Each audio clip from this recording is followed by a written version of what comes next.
Hello, this is the webinar for the upcoming 2018 retroactive payments. Here's a summary. Generally, these requests, the retros have two periods involved. There's a 1% from July through July 2017, and an additional 1% July 2018. Some of these agreements will vary.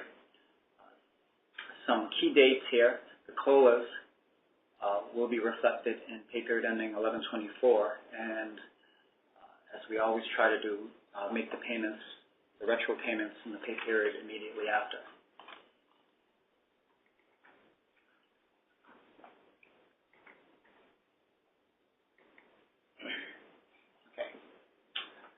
How is this different from a general, typical automated retro request? Departments do not need to submit the request for the automated retro. Comptroller's office is going to handle this. What we will do, again, is have our payroll analysts reach out to you, especially the independent offices, to verify the data that we're putting in for the retros. We have a matrix that we will share with all of the department staff, with all of the department heads. Departments do need to verify this CBA listing. You will still need to review all of the retro reports. You will need to provide signatory approval by 11/27, and we'll have a list of key dates. And as always, correct and adjust where needed. Here are the key dates. So for the standard retro, we're going to run this early.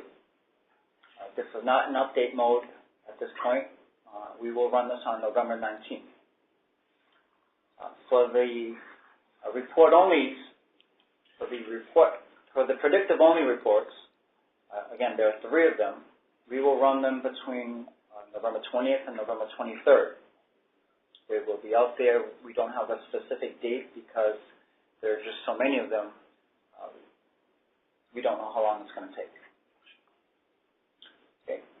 Then when we receive your approval by November 27th, we will then let EOC know which departments have provided the approval, and then we will run the update on November 30th. There will be a report available. You'll see on the report body, in the report header, that it says update mode. At that point, the payments will be put out there in additional pay, and you can start your adjustments at that time. Okay. So again, I talk about this matrix. We do have it. I'll show you an example in a second. But again, we need departments to review them. Make sure we have it right. Make sure we have the unions and all of the retro percentages correct. And again, your comptroller, payroll analyst will support you through the whole way.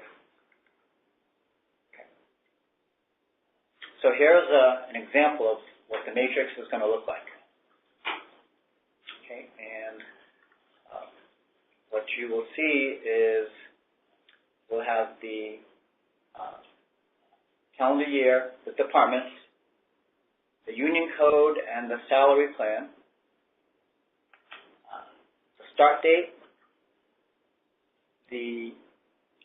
What we have is the COLA increase. But we also have the retro increase percentage.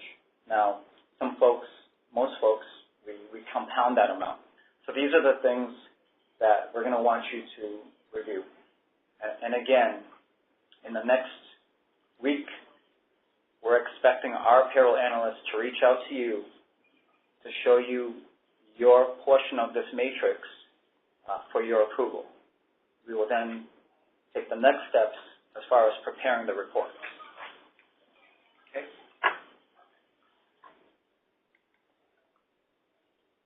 So for the executive departments, we know what the COLAs, we know what the percentages are, but we will still reach out to the departments to make sure that you are involved and that you know when the reports are going to be available.